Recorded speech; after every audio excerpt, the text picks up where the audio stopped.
to King George.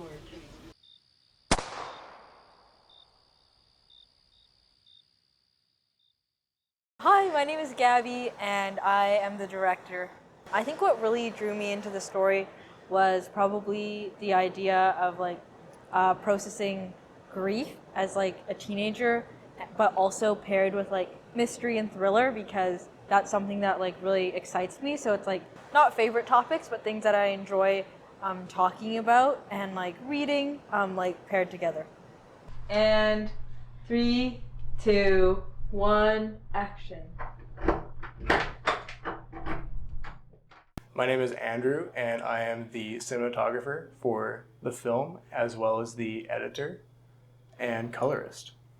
My approach was to not capture the actions of what the actors were doing.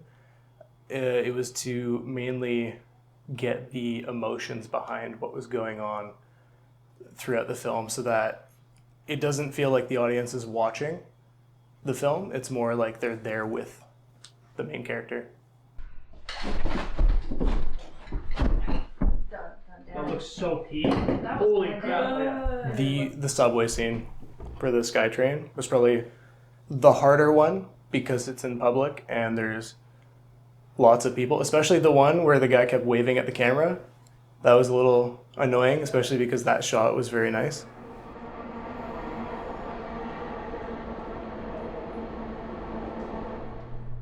Okay, and 3, 2, 1, action.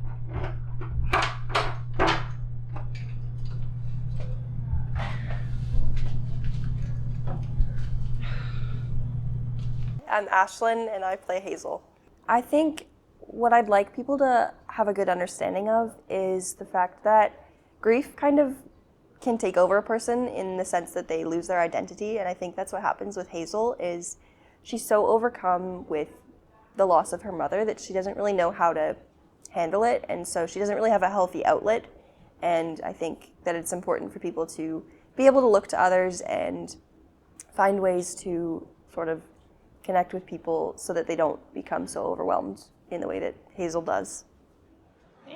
I hope like the audience feels excited and like in the story, and like they were a part of it and they got to witness something that like not a lot of other people have witnessed, and something that would also be really important for me that the audience would feel as they watch our film is just like the emotions behind our character and how she feels, and like almost feel like caught up in the story themselves too. We had a lot of weird interactions with people on set, but I think one of the weirder things was we were filming the house stuff, and some teenager walked up to me, and everybody else was in the house, and so I was in some fields. It was like just me, and this guy was like definitely not in his right mind, and he was exploring or something, I guess, and we had a very weird conversation. He would kind of just like sit there, stare at the house, stare at me, and then like say things, but I wasn't really sure what he was saying, and it was just very, very bizarre. Zoom in on their